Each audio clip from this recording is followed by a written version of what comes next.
Hey. Welcome to yet another Star Trek podcast. I'm your host for today's episode. My name is Majeed. With me are my two lovely cohorts, Brad and Drew. Hi, guys. Oh, hail the king, sir. Oh, hail the king. I can't do accents.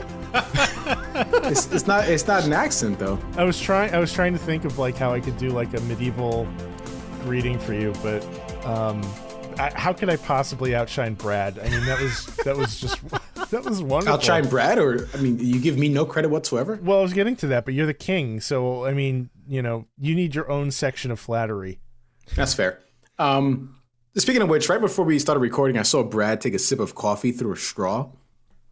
And I'm confused. Hey, Brad, can you just... Oh, my God. Can you tell me why you're sipping coffee through a straw and making eye contact with me? Intense eye contact? Hold on. Before he explains himself, can I berate him for 10 minutes? I don't think we have that much time. Go for it, man. Go for it. Brad, what is wrong with you? Why would you sip a hot beverage through a straw? What's wrong with you? What sort of... And then you're making eye contact with us. Oh, the eye contact's on purpose. Figured. I guess technically the straw is on purpose too, but no, I got used to it. Like I think it was 3 years ago. My wife was really on we need to do teeth whitening, and of course, like in order for you to do teeth whitening, like you're not supposed to have any drinks that stain your teeth. And I was like, well, that's BS. I'm not gonna do teeth whitening. She's like, well, you could drink it through a straw. I was like, okay, cool. I guess I'll do it. And so therefore I kind of got used to it, and so it's just like a habit now at this point. It's a bad habit. You should break it. You should just stain your teeth. Right. There are other ways. You don't have to sip on the coffee. Just like pour it down your throat. Tilt my head back and just like get a funnel. Yeah. Like, right. It will miss get it the right teeth into your system. It will miss the teeth entirely. For some reason I'm now picturing Back to the Future 3. Oh, where, yeah. Doc Brown is getting the wake up drink poured down his throat. I'm picturing that. Well, that's the alternative, I guess. But I think I'll just stick with the straw because I do actually enjoy the taste. Well, since we're actually on coffee, I don't know if I told you guys. A very tragic event happened in my life this week. My coffee machine broke. You can't sell a tragedy by first saying, speaking of coffee, and then segue into a tragedy. Like I don't buy it at that point. Well, it was a tragedy for me. My coffee machine broke, and so therefore I had to find a alternative method to having coffee. So, allow me to mourn for you in the most Star Trek way possible.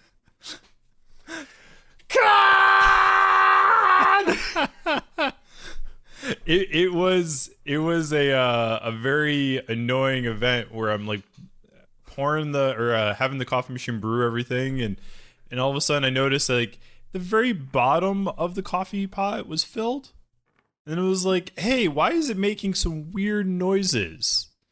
Apparently something, because it's broken. Well, obviously, something got stuck in the piping, and so therefore it was like trying to pass through water, like it was trying to pass through a kidney stone. Oh, this is the most horrible phrase I've heard. I've had kidney stones. I don't want to picture that. What's wrong with you? But it was unfortunately no longer effective. My buddy Finch, however, came to the rescue, and he reminded me that he had purchased a French press for me for Christmas this past year, and I completely forgot about it because I've used it maybe like 2 or 3 times, and then the entire week I've been using it every single day. So Fitch, is that the same Fitch from the Discord? Because he's cool. Yes. Like him. Yes. Wait, no, different Finch. Finch, not Fitch. Oh, well, I like Fitch. Yeah, he's cool. I don't know Finch. Maybe I should create a new nickname for him. Wait, you just gave out his whole government? Like, that's his whole name? Oof.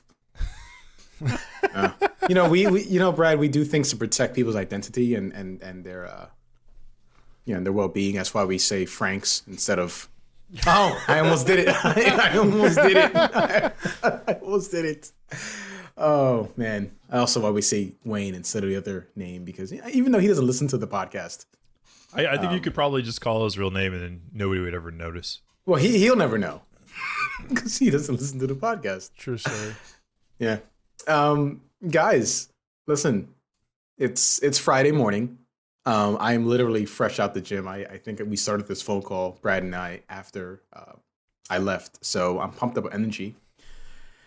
Speaking of coffee, by the way, my protein shake is called a coffee kick.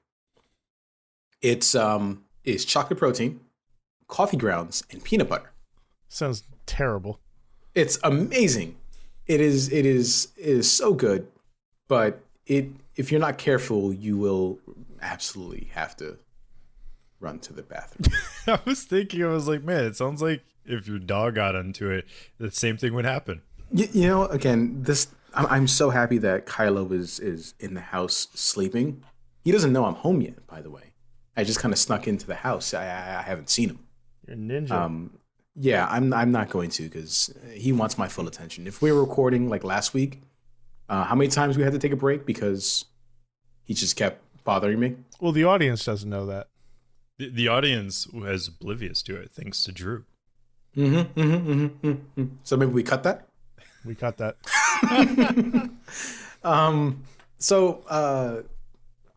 Normally in the summer we have not a lot of TV shows to watch, but Umbrella Academy just premiered this week. I'm looking forward to that. That looked pretty exciting. Dude, 20 minutes into the first episode, I'm like, ooh man, I need season 4 already. Like they got a green light to get it out. Drew, you ever watched it? Yeah, I'm caught up with it. I haven't started the new season yet, but good show, not great show in my opinion. It took me a moment to get into. I think the first season, like I watched like the first episode and was just like very meh, and I kind of gave up on it. And then I think it was you, Majeed, who like kind of pushed me into being like, "Come on, dude, do it, just watch it." And I finally caved and I watched the rest of it. And I think once I got through the second season, I was like, "This is an awesome show." I really loved it. Yeah, that's you just told everyone that I peer pressured you into watching something. I mean, isn't that what you do normally? That's fair. I had a similar experience with it too, Brad. Like the first episode, I was really like, yeah, this does not seem like it's worth my time. But my wife wanted to watch it, so I stuck around with it. And, first season was fine. Second season I thought was much, much better. It's a similar thing that's kind of happening with Obi-Wan for me. I remember I watched the first episode with my wife, and we were just very like meh. We don't really care so much. And however, Majeed and some of my other friends are kind of peer pressuring me to watch it again, and I'm like, well, I guess I'll watch it on my lunch and break, and that's what I've been doing. I unfortunately can't say the same thing is happening with this one as Umbrella Academy. I'm kind of still not really interested. It's just kind of on there for background noise. This is affecting our friendship. Every second you go on, this is affecting our friendship. At least he's watched it. I haven't watched it yet. Yeah. I mean, listen, Obi-Wan for me is probably the best Star Wars show. There it goes with the coffee in the show again, man. I can't. Just do it. Just don't make the eye contact, I guess. God, Brad, jeez, I can't. Anyway, Obi-Wan is just so good for me. And we have Miss Marvel and the boys. The Hero-gasm episode came out today. And the warning, oh God. The warning for that episode is it's not suitable for any audience. I saw that post. Yeah. Did you read the book? No. If, no, I did if not. it's anything like the comic book, it will 100% be not suitable for anybody. Yeah, Anthony Starr, the actor who plays Homelander, and I think Jensen Ackles, who looks like Franks, by the way, or vice versa, says that they can't watch the episode because it's so bad. Yeah, I can understand. Yeah, that's good publicity right there. But what we did watch this week so far was the Elysian Kingdom. Nice pivot. Ooh, well done, sir. That. All right, let's take a second to bask in that. Maybe add a little applause. Drew, that's all you. That's all you, buddy. Edit. It's right Edit that here. in. This Oh, is he's not even gonna edit it. He's He's giving me a clap, golf clap, clap, clap, guys. clap. I don't. He's I don't giving me a want. golf clap. I don't want to peek the microphone.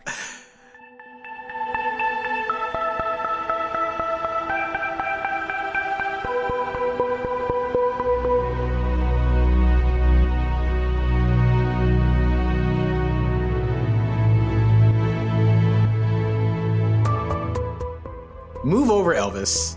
There's a new king in town. Mbenga, my favorite character, by the way, Mbenga, takes center stage in this week's episode, The Elysian Kingdom. A strange entity takes hold of the Enterprise as they survey a nebula, preventing them from leaving. The crew attempts to break free, but only succeed in getting injured.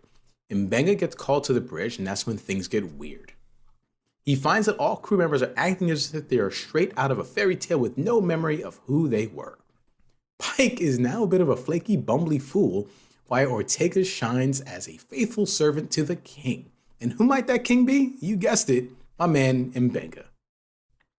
You know, honestly, I really liked the whole premise just from the get-go there. Like him being king, the whole get up. Yo, man, that was so original Star Trek kind of feel to it. Like that is something that I think I've been waiting for a while now. Yeah, they lost 5 hours to this. It was totally worth it. I was getting some real TNG vibes. Oh, off of totally. This episode too. You know, with Q and Robin Hood. You know, so the episode's what, an hour, right? Yeah. Yep. It didn't feel like an hour. No. No, it didn't. It flowed really well. Yeah. Yeah, it was really just, yeah, there was no dull moments in the episode. Mbenga realizes that the crew are acting as characters from the book he was reading to his daughter earlier. Trying to figure out what is going on, he quickly makes his way to Sickbay, where he encounters Nurse Chapel as a lovely healer. Mbenga finds that nothing is abnormal with his scans. However, the crew seem to have high dopamine levels. Ortega's arrives with Singh acting as the delightfully annoying Princess Talia. Ortega's and Singh encourage Mbenga to use the mystical Mercury Stone weapon. Out in the hallway, we hear guards dragging a captured prisoner. That prisoner turns out to be Hemmer, and in this case, it's actually Hemmer, unsure of what's happening to him. Mbenga, Ortegas, and Pike make their way to rescue Hemmer and eventually come across a dark and mysterious wizard with luxurious locks. Which rhymes with Spock. Well played, sir. Well played. That was unintentional. He did have some luxurious locks. He did. Everything that happened with these characters being revealed, I didn't recognize him at first. Oh, especially Singh. Like, I was confused for a while. I'm like, that can't be Singh. I thought that was just like some random guest star, and then I was like, oh my god, Singh. Fun fact about that: the dog that she's carrying around is actually hers. Oh no, really? That's awesome. Yeah. She couldn't find a dog sitter. I guess not. Well, dog was well trained though. Oh yeah, he was great. Or she, Right. Unlike Kylo. unlike Kylo. Can you imagine carrying Kylo around in the middle of a scene like that? He'd be like, Listen, I imagine taking Kylo to Home Depot with me.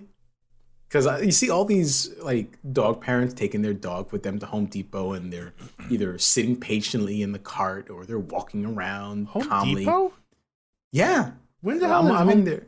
Home Depot's not a pet-friendly place. So apparently, the official ruling for Home Depot is that you can take a dog with you to Home Depot as long as it's a service animal. That's the official hardline rule. However, how many people actually do that? Exactly. The store doesn't actually follow the rule. The store will let you bring your dog inside, apparently, as long as the dog is behaving. I would get kicked out of that store. Yeah, you would totally. I love this dog, but he's just so happy. He's just so energetic. He would be so excited that he's surrounded by so many trees that he would pee on them all the lumber. Yeah, you know what's funny? You said all these trees. I'm like, wait a minute. All right, there are trees at Home Depot. You know, yeah. I don't go to that section. I'm mostly in the lumber. Yeah, you head to the wood section. I was trying to avoid that joke. You okay with that, Brad? You wanna have Drew cut that? No, we can keep it in. So you want to keep it in? Sure. Let's just keep it in. He wants to keep the wood in, guys. Yeah, but we don't swear on this podcast. Remember that. No swearing, no swearing. That's malarkey. Oh goodness. M'Benga decides to follow Spock to Hemmer, and it turns out to be a trap. They encounter Queen Uhura and her guards. She quickly throws them in the dungeon, which is really a gated-off transporter room. Thankfully, this is where Hemmer, and through science, is able to let them out. As to why he didn't do that sooner is anyone's guess.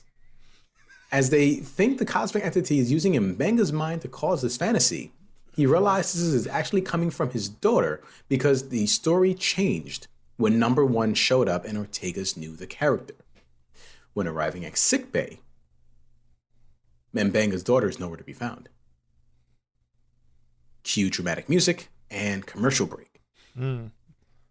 Queen Uhura is informed that the child is the actual powerful weapon, and she convinces Pike to betray the king.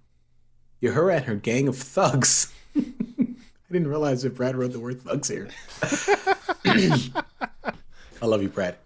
Uhura and her gang of thugs show up with Pike having captured the king. It appears that all is lost, but Hemmer, using magical powers of science, beams Uhura and her followers to a cargo bay.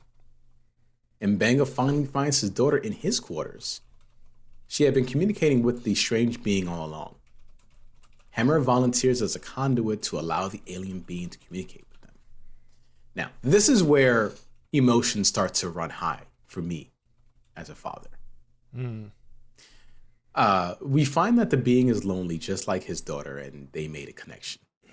It healed her. But once they leave, she will become ill. M'Benga is left with a very difficult choice. Take his daughter with him, or leave her behind where she will live forever. In the end, he lets her go. She vanishes in the light, but quickly returns as a young woman. Years have passed for her. She's happy and she's healthy, and thankful for her father's sacrifice.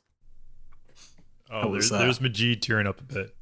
It's a little choked up. Listen, as a father, I think we talked about it when M'Benga was first introduced, and his daughter was introduced, and the illness. It was. I said this is not going to end well. She only has mere hours, because he keeps taking her out of the buffer. So I knew it wasn't going to end well. I'm glad she didn't die, but it's still a pretty sad, bittersweet ending. A lot of emotional damage here for me. But to sum up the episode, science is Brad's favorite type of magic. Ortega's is a badass sword wielder, and long live the king! I couldn't do the whole synopsis in a medieval accent, but you tried at the end. You tried. Well, again, I can say certain things, my lord, but not the entire thing. Majeed, it's funny you said about like the daughter, like the whole emotional scene got to you, and I'm not even a dad yet, and it's like that stuff's getting to me too, and I'm just like, oh god, the heart clench. Yeah. I mean, I don't have kids, but I was, I got a little misty-eyed. I'm not going to lie. You have fur babies, so it counts. Don't worry. The scene was done really well. It was. Right. So we have M'Benga, tearfully saying goodbye to his child daughter. And then moments later, this light comes back in, and it's her as a young woman, as an adult. And as they talk, she says that she's healed, she's happy, and M'Benga says that, she has grown up to look like her mother, which, again, very, very, very touching stuff. So I want to start with the beginning of this episode when we see Ortega's, in her different personality, and same thing with Pike too. When we first meet Ortega's and Pike, I swear, I think that is when this episode really started to fall into one of my favors. Ortega's, like, I feel the actress did such a kind of a really good job of reversing the character type, going from the typical Ortegas to the faithful sword wielder servant. And like I really liked Ortegas as that. Like that really resonated with me. Yeah, I didn't hate the character this episode. Well, she wasn't playing the character. She was playing right, exactly why she was a different character, completely. Yeah. I mean, and I think that, shows the range of the actress and really all the actors on the show, that they were able to kind of flip that switch and become something else. Yeah. Speaking of range, Pike's hair. Oh, God, yeah. No more Pike's Peak. No more Pike's Peak, or at least for most of the episode. Can we talk about Anson Mount and just in general in this? Pike did great as that bumbling fool of a jester.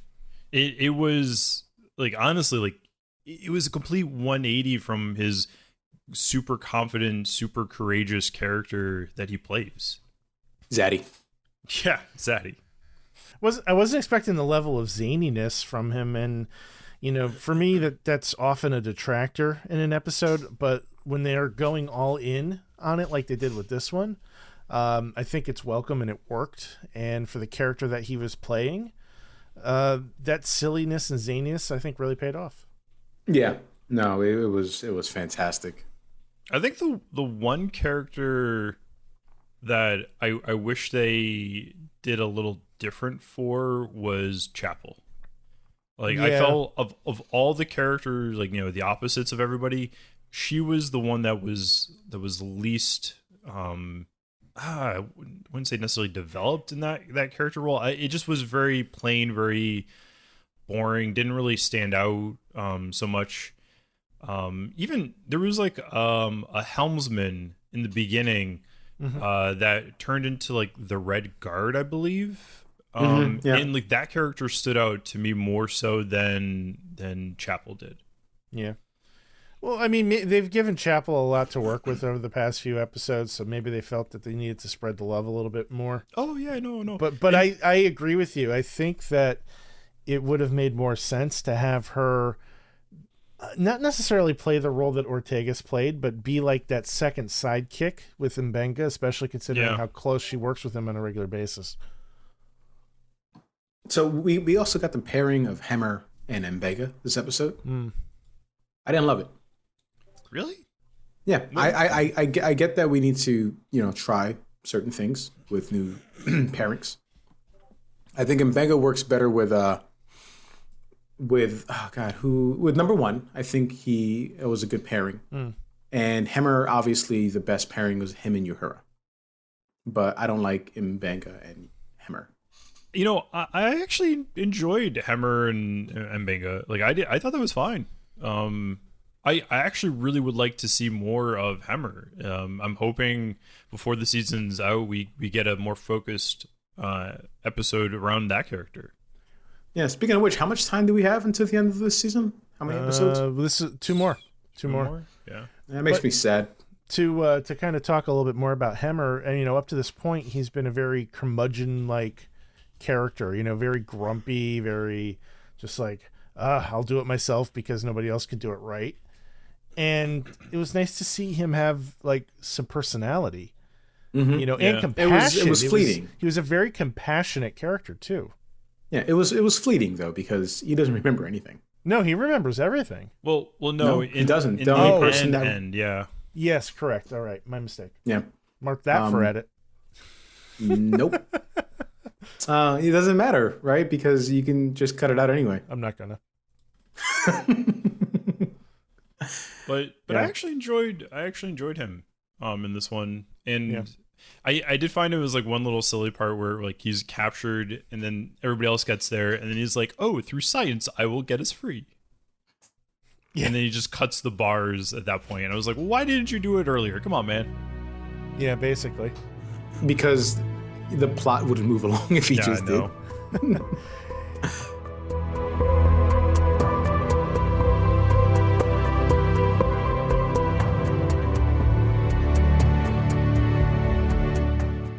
Majeed, you're always talking about how we have guest appearances from Kylo. Well, we might get a guest appearance from Metro. He just busted into the room. he's like, let me in, dang it. I'm imagining Metro on his hind paws, kicking the door open and walking in like, it's my room now. I mean, that's basically what just happened. Hi, buddy. My cat is kind of like the trying to open the door by putting her hand underneath it and be like, come on, let it open. And I'm like, it doesn't open that way. He has to push. Oh, there's the kitty. I like Metro. Yeah, me too. Metro's a cool kitty. Yeah. But he keeps bumping into the mic stand, and this is going to be a problem. It can't be worse than what Kylo was doing to me last week. That's fair. Yeah. That's fair. Hi, Metro.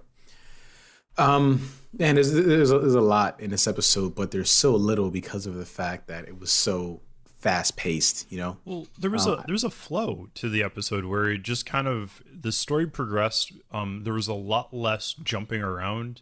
I think that's one of the things that does bother me in a lot of Star Trek episodes, is that there's often jumping between points in different characters into different areas of like the ship or the away mission, and it keeps jumping around like that. Whereas this episode, it's just a continuous flow of one focal point, and you just see that progression. And I actually really enjoyed that part about this. Yeah, I just, this throws a monkey wrench into my theory about where M'Benga's arc was going to go. So now I'm left scrambling to think, okay, well, what happens with him next? It can't just be all over. Yeah. I mean, so should we get into that right now? Because I have a lot of thoughts about what happened there. Hi, Dax. I see Dax too. Yeah, Dax. Both of them are in here. Neither of them can leave me alone. So hit me with your theory, all Drew. Right. So before I get started, I have to move Metro because he's literally biting me. All right. So I feel like they pulled the trigger on M'Benga's story too quick. I like what they did, but I don't know. I kind of feel like they missed the boat. Like they had an opportunity to do something that had like major impact to the character, and I'm not sure that this was it. This still has a major impact on him. But where are they going to go with it, though? Like, I don't know. So here's the problem that they had, Drew, is that the actress who plays his daughter is obviously a young actress.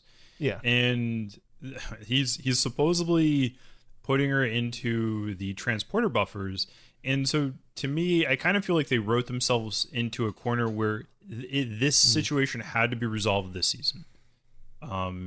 Because if they didn't resolve it this season, the actress would eventually grow up to a point where they can't really use it. They can't use that whole gimmick of her being in the transporter room, right, in the transport buffers. And so I do agree in the sense that I was a bit surprised that they chose this route to end that story arc, but I understand why they did it. It makes sense to me. I'm curious though to see if they're actually going to have anything lasting from this, because Star Trek has a tendency to have major character impact that doesn't have lasting repercussions. I'm hoping they do, because I hope so too. Well, they continued like with his daughter being in the transporter buffer. You could see he would get frustrated in previous episodes. It was like just a small little blurb. It wasn't anything big. It was just like a 5-minute scene, and then it was done. It wasn't mentioned again in the rest of the episode. I hope they do though. I don't know. I feel like there could have been a better story to tell, and I'm concerned that this is the end of it, and we'll never hear of it again except in passing. Whereas I think they could have taken this and done something that really changed the character in a visible way on the show. This is going to change. I think it's going to change his character, the way that he does things. But in terms of it affecting the entire ship, I don't think so, right? Because remember, only a handful of people knew about it. Even Hemmer was like, well, no, I wasn't expecting, the entire crew to be affected by it. I unfortunately feel that the answer that you're looking for, Drew, is probably not going to be resolved until we get another focused episode on Mbang, and that's probably not going to be till next season, based upon that. So I understand what your concern is, though. I fully expect this story to be done. I mean, my understanding, or my gut feeling, is that we'll never hear of his daughter again. Genuinely, I genuinely believe that's going to be the case. Yeah, I think Mbega's going to leave the ship at some point. He has to. Well, no, isn't there a different? I think he's in the original series. Yeah, he's like a backup doctor on the Enterprise, but not the chief medical officer. No, well, he's chief medical officer right now, right? I believe. Yeah. I believe Yeah. so. So then I wonder if like something's gonna happen in like the next focused episode for him, where he, to your point, maybe he's gonna leave Majeed, and then he's gonna like, hey, I can't deal with the emotional strain of losing my daughter. Yeah, takes a leave of absence. Maybe his work gets affected. Well, we can always speculate, but man, that would actually explain why he's no longer chief medical officer if he takes a leave. Speculating is half the fun, though. Yeah, no, I'm not saying you shouldn't. I'm just saying, like, I think that would explain why he's not still chief medical when Kirk takes over. He's still in a coma. Yeah, Sam Kirk. He's still in a coma. He's still in a coma. Listen, when Pike said summon the Jester, really? Oh, you were totally really hoping Sam would pop up. No, I was hoping that Sam Kirk just limps in. Yeah. That would have been wonderful. And then he gets beheaded because he's not a very good jester. And then that's it's funny. We keep wanting him to be the Kenny, but he has never been the Kenny. Right. Again, yes. I really wonder, like, was he an afterthought? Because he shows up in the very first episode, and he shows up in the second episode, and he gets knocked out. I don't. He has a cameo appearance, and then that's it. I don't think he's supposed to be an engineer. I don't think it was an afterthought. I think it was more of they just wanted to throw in an Easter egg. It's more than an Easter egg, though. Well, kind of, but kind of not. But like, I think so. Like, for example, in this episode, we had a really, really interesting Easter egg. At least I thought so. The while I was watching it, I noticed the book that he was reading, the Kingdom of Elysian, and I saw the author listed. I think it was Benny Russell, and that Russell. Like I had to like take a quick like a double take for that because I was like, wait, that can't be the same. And so Majeed, you're unfortunately not going to know this, but Benny Russell is a throwback to Deep Space Nine. I can't remember which episode it was, but Cisco kind of has like some sort of delusion or something from space aliens, because that's how things go, and he portrays a character called Benny Russell, and from what it seems like they're saying that was actually a real character in history who wrote books, and I was like pretty excited about that little Easter egg there. Yeah, the name of the episode is Far Beyond the Stars. It's a season 6 episode, and one of the best. I think he won a bunch of awards for that. It did. So Majeed, if you ever do take up Deep Space Nine, that is an episode you should never miss. Yeah, they dive deep into racism in the 1920s or 1950s. Excuse me. Yeah, 50s. My mistake. Racism against aliens because it's space. No. It's like a flashback. Really isn't the right word. Yeah, time travel. That's also not the right word. No, but somewhere in between all that. Yeah, but they really address racism in the United States, and because it was the whole premise behind that was the main character goes back on this time travel adventure thing, and he's a science fiction writer who, and he's faced with prejudice because of his skin color. Right. And he's an extremely talented author who cannot get published because he's black. Ooh. Yeah, and he works. I'm sorry to cut you off, Brad. Avery Brooks directed the episode too, so it's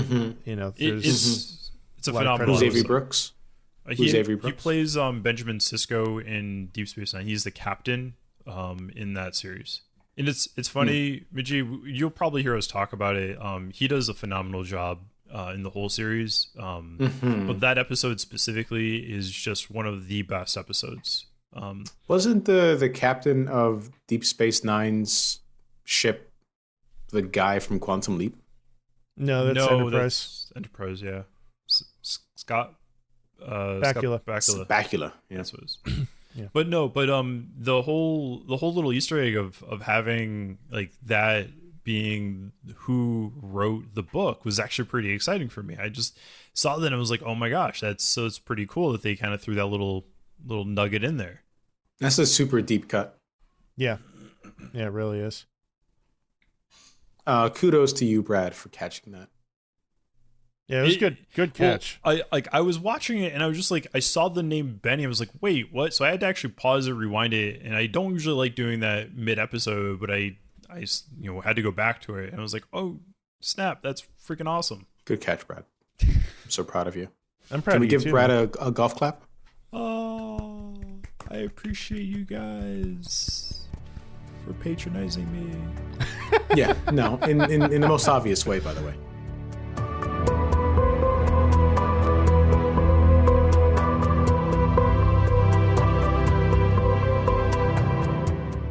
Can we talk about how good of a villain Uhura was, by the way? Yeah, she was great.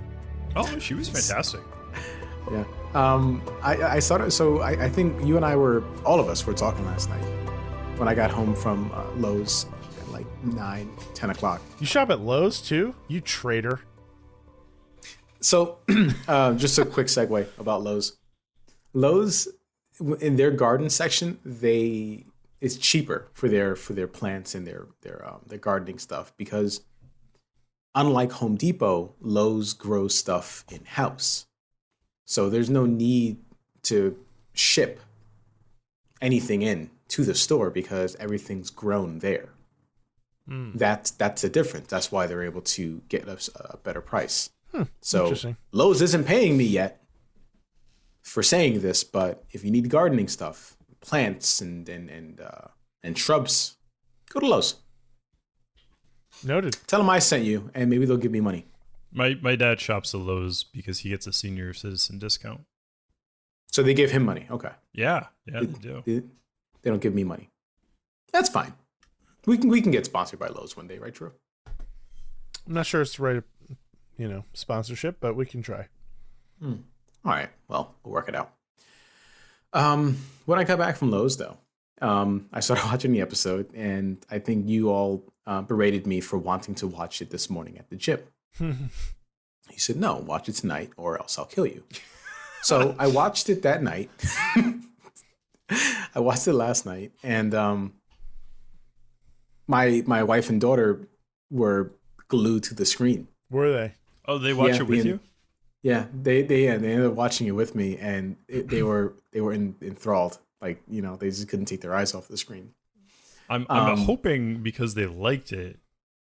Well, they did, and part of what they were saying was, "Oh man, that's bad acting from these characters, right?" So, Talia, right, Singh as Talia. Oh yeah. Uhura as the queen, Pike as the who was he? The squire? I don't remember. He's some sort of sir or something. I don't remember. All right. So Pike as the clergyman. So she was like, oh, these are bad acting, bad writing, bad lines. I'm like, well, you have to understand the premise of the episode. They're acting out characters from a children's book. So while Mbenga is playing it straight for the most part, right? Because he's playing himself. The rest of these characters are campy as hell because they are playing these characters. I said that's just the beauty of it. That's why it's so good. Everyone's out of their minds, and Mbenga's like, all right, well, I'm not doing that because I have things to do. I have more important things to do.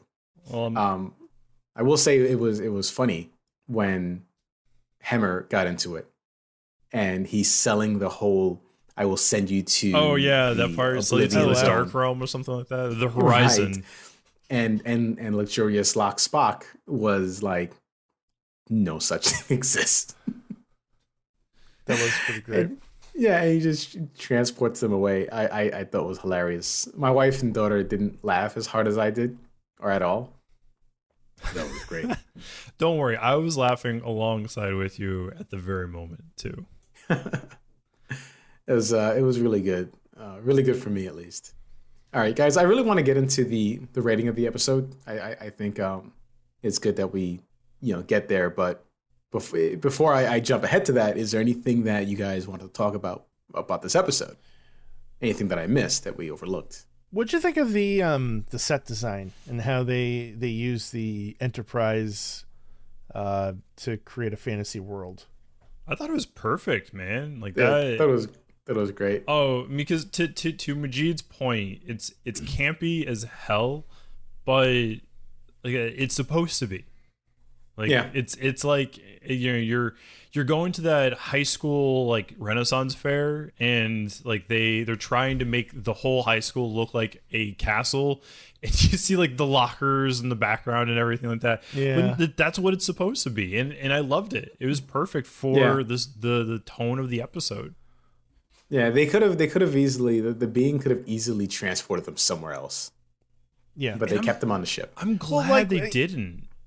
There's at first I wasn't really crazy about it because we've seen so many holodeck episodes over the years where they're fully immersed in this world.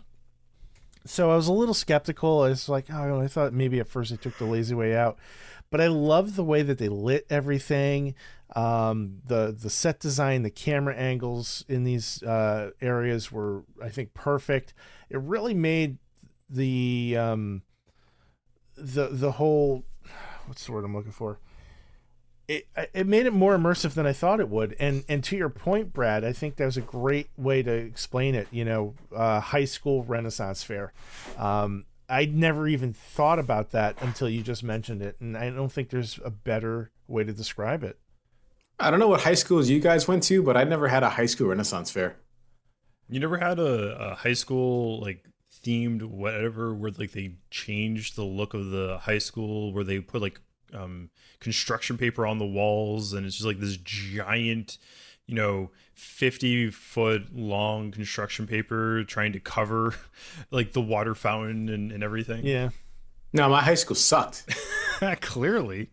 Man, my high school was garbage. I had none of that. We had our junior prom in the cafeteria, so I'm very familiar with what Brad's talking about. Yeah, we had. I think one of ours was like, we'll have our school dances and all that stuff was all in the gymnasium. Yep. Yeah, this is all news to me. Like, I thought that the stuff you're talking about is only in like Saved by the Bell. No, where do you think they got those ideas from? Saved by the Bell. Yeah, clearly. But I do agree with you, Drew. The set design was really nice. The one thing that I kind of wanted to touch base on before we move on to the ratings was that the alien being the nebula that gains consciousness. I think the explanation was a little bit cheesy, but we have experienced this before. At least you and I. I'm pretty sure like it's been in like the original series, or maybe if not that, then Next Generation. Next Generation, definitely. Because I do recall things like happening like that in Next Generation. I mean, like to your point, what Q beams the crew of the Enterprise into like a Robin Hood setting. Mm-hmm. It felt very much like that, and I'm kind of glad they didn't do the like for like where they beamed everybody into like an outdoors world. I feel like this way made it a lot more palatable, at least in my mind. It was unique. It stood out. Yeah. in a positive way. But how did you guys feel the with that ending where the daughter comes back? Where it kind of, to me, that kind of brought a little closure to the situation. I would have been as emotional if they didn't bring her back. I think I would have been more emotional. I would have been.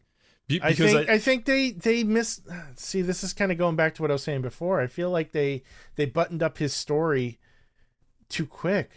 Like they could have made it so that he goes back to visit the nebula in season 2, and he sees her, and now she's an adult, and even though a year has passed in his time, 10 years have passed in her time, and she's experienced so much and she's done so much that he wasn't able to be a part of.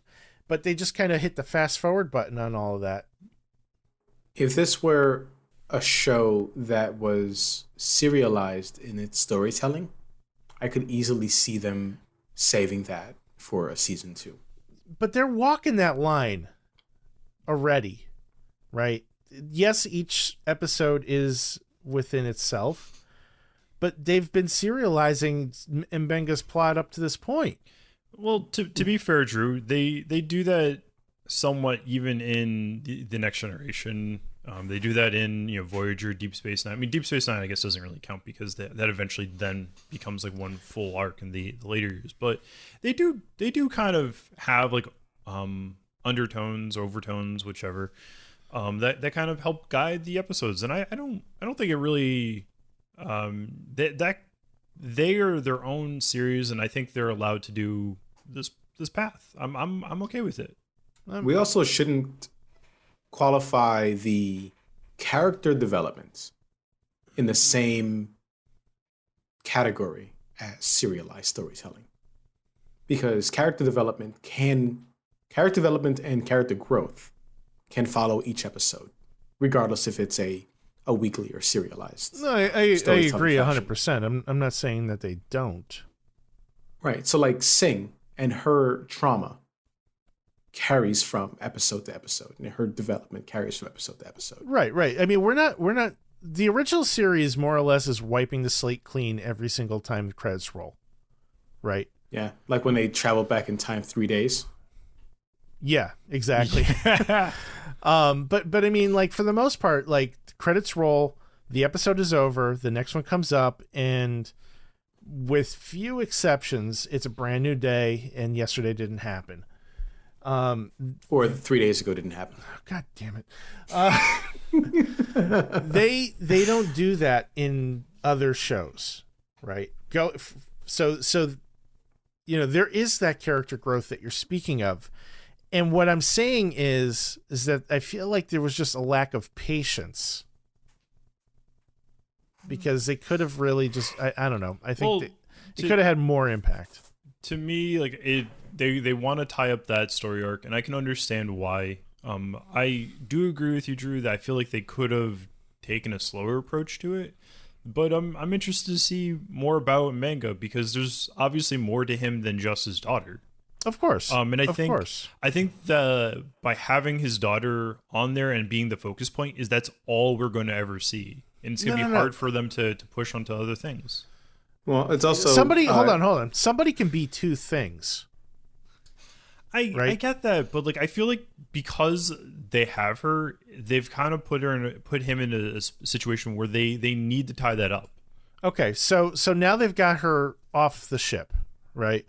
Yeah. Mm-hmm. Why reveal her 10 years later or as an adult in the same breath? I can understand it, but I think it's closure, yeah. I think it's a missed opportunity. Okay. Fair enough. I mean, it's hinted that Mbenga does other great things in his career, right? He helped switch back Spock and T'Pring. But again, somebody can be more than one thing. Like, just because his daughter isn't on the ship doesn't mean his story ends. I don't. You think guys his are looking at going this. to... You guys are looking at my complaint like it's a black and white thing, and it's not. Oh no, I don't think his story is gonna. I don't think his story is gonna end either, bud. I think to the perspective from me and Majeed is that it's not ending his story. It's more of helping push along other story arcs beyond just his daughter. And my point is that you can do both of those things at the same time. I kind of disagree in a little bit, only because I feel like the daughter is such a pivotal point for the character that it's hard to devise a story where anything that won't impact it. Like that's just how I feel in that sense. But I feel like you're missing. I don't think you're fully understanding me. Right? No, I do understand. Like, because you feel that you can still tell additional stories without having to wrap all that. No. You're addressing my complaint by assuming that she's still on the ship, and I'm agreeing that now that she's off the ship, like, okay, fine, she's off the ship. Mm-hmm. Now there's still other stories to tell. You don't have to bring her back immediately. He can loop back to that 3 seasons from now. It doesn't have to. Oh, sure. So you're basically. I get that. But you're not saying that you get that. You're explaining it. I'm literally saying I get that. I keep telling you the way you were expressing it is like as if that was his only driving force, and I'm saying no. Like no, and I agree with you, Drew. Like I think in this situation is that I truly do understand what you're saying, but my perspective is, and I think this Majeed may be able to understand it. What I'm trying to say a little bit better is that because his daughter is such a pivotal point, it's going to be really hard to truly do justice for the character. Where whatever he does, his daughter's not going to impact that story one way or another. I disagree. Right, but I think what Drew is saying is that instead of her coming back moments later, aged 10, 20 years. If she never came back, are you immediately going to assume that we're going to see her again? Just like no, as a viewer, I'm going to assume that we're probably never going to see her again. Exactly. That's my point. And which means if they were to do it next year, next season, 2 seasons from now, it would have more impact. It would have meaning. I know, and I get that. I'm just saying, like, I feel like it just would be very hard for the character. No, it wouldn't. You're agreeing with me and then disagreeing with me. God damn it, Brett. Move on. I think we should go to the ratings.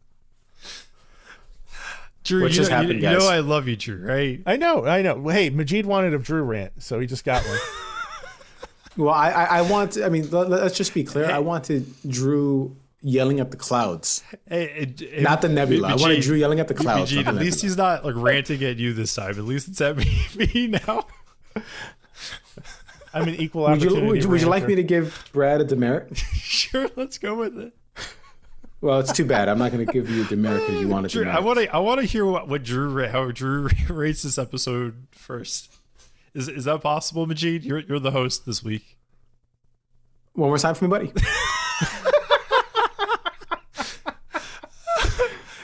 Hey, Mr. Host, Mr. King, it's on you, buddy. We're moving to the ratings. Sorry, a work message came in, so I had to pivot. So, by the way, just really quick, Mbanga talking to the computer and everyone confused, like, computer? Do you mean the Oracle, sir? That was funny. That was pretty nice. Yeah, I enjoyed that.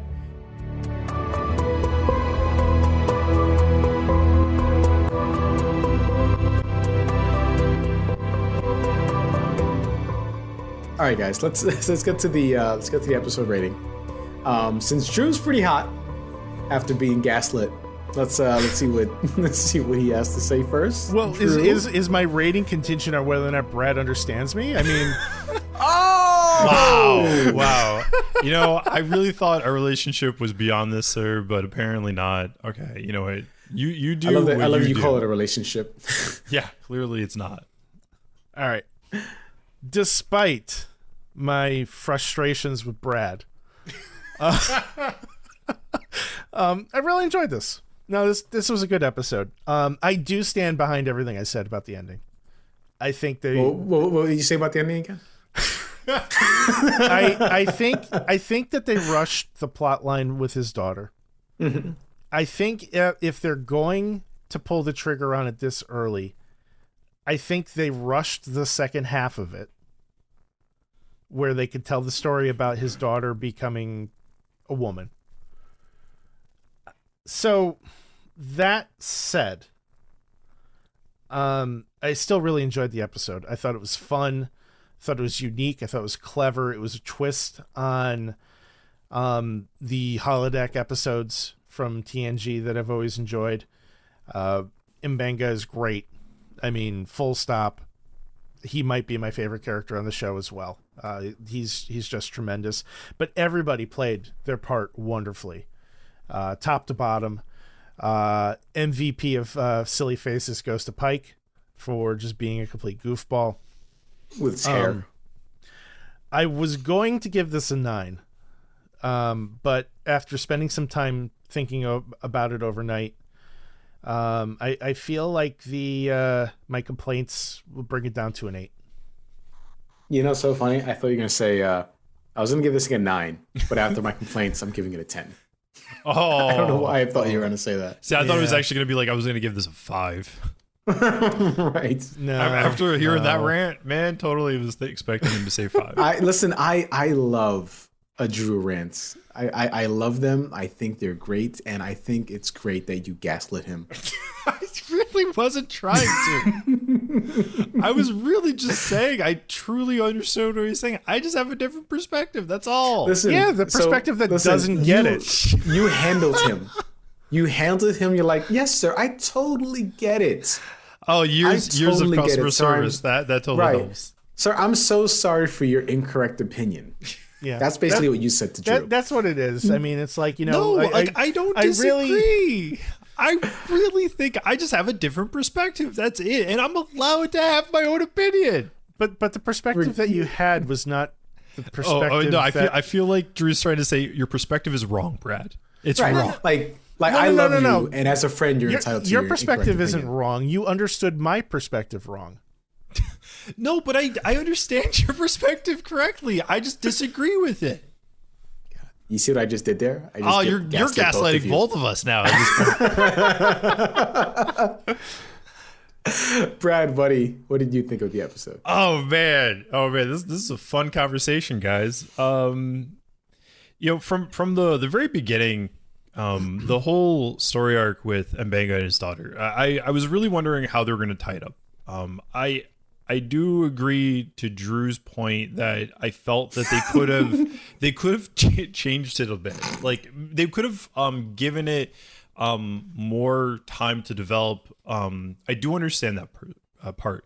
However, looking at the episode as a whole, the way the rest of the crew was acting, you know, I loved Pike. Ortega's is probably, this is one of my favorite episode to have her in.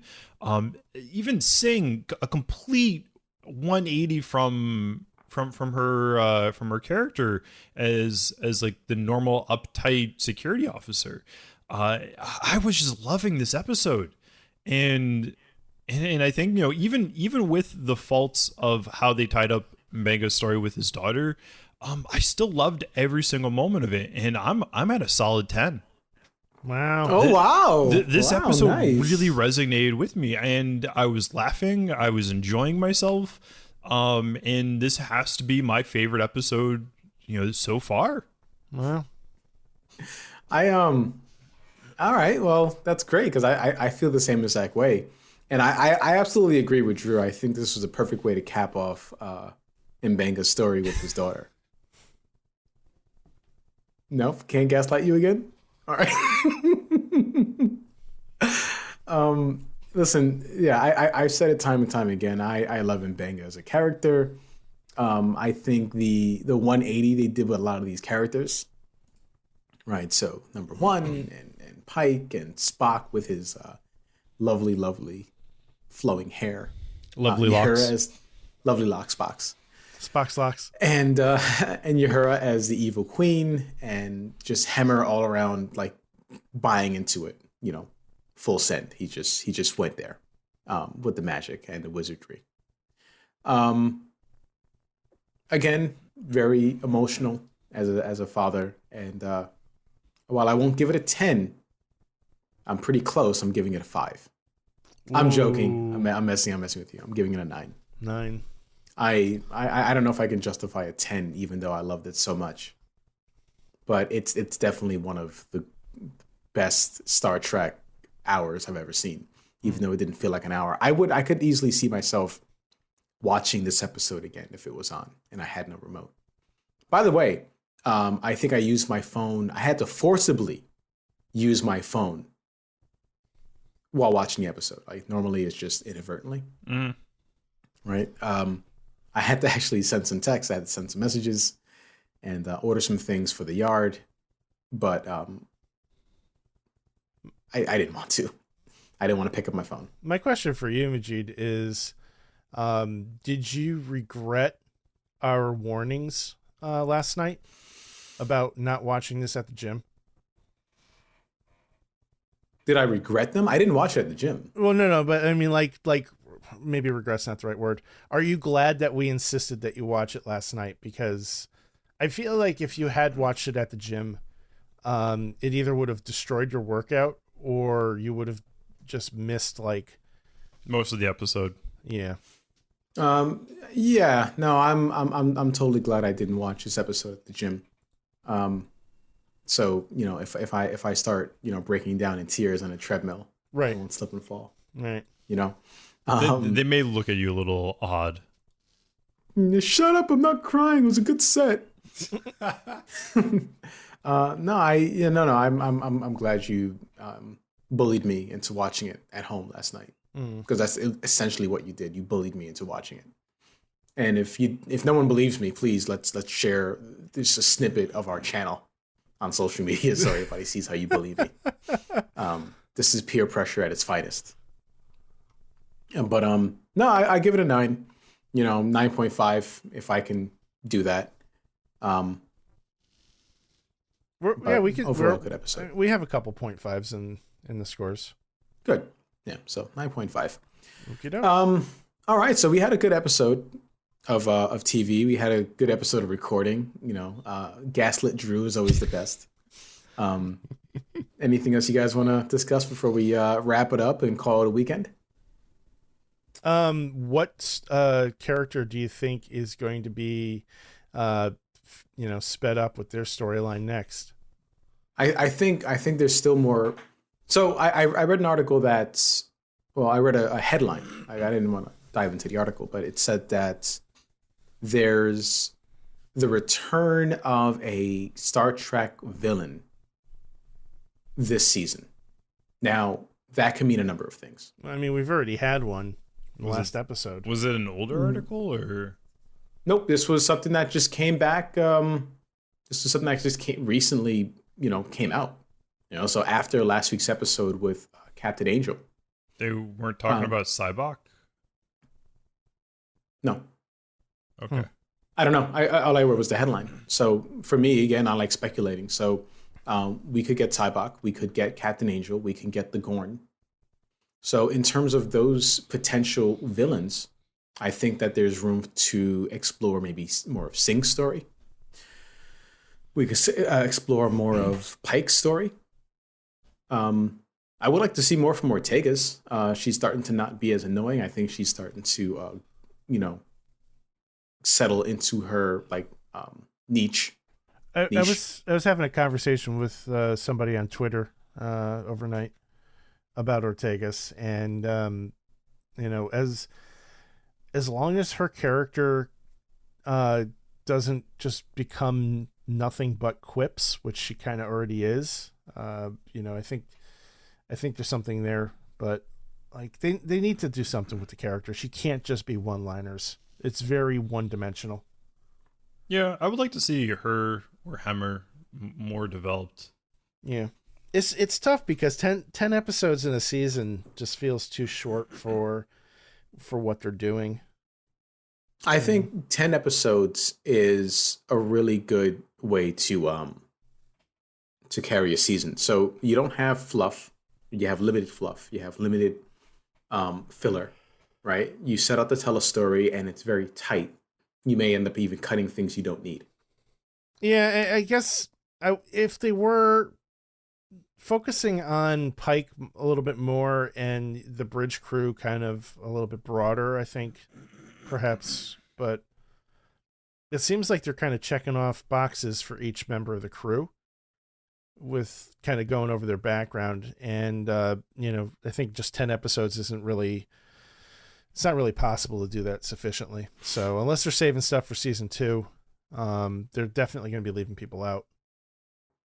Because there's only 2 more episodes, And the next episode is called All Those Who Wander. Yes, we're gonna have another medieval episode. No, well, I had to be able to get the medieval accent in again before we end the episode. I appreciate that. But the name of the episode is called All Those Who Wander. Thank you, Drew. I love you too. So, all right, guys, I look forward to looking at this next episode at the gym, unless you guys believe me into watching it before we record. Either or, we'll take it as we get it. But, my good lords and ladies, why don't you say goodbye to the good old people? Have a good one. Okay. How do they say goodbye in the old days? Farewell. Pish posh. Good day. Tallywagga. No, that's not right. No, that's... Folks, have a good day. Good night, everyone. Bye.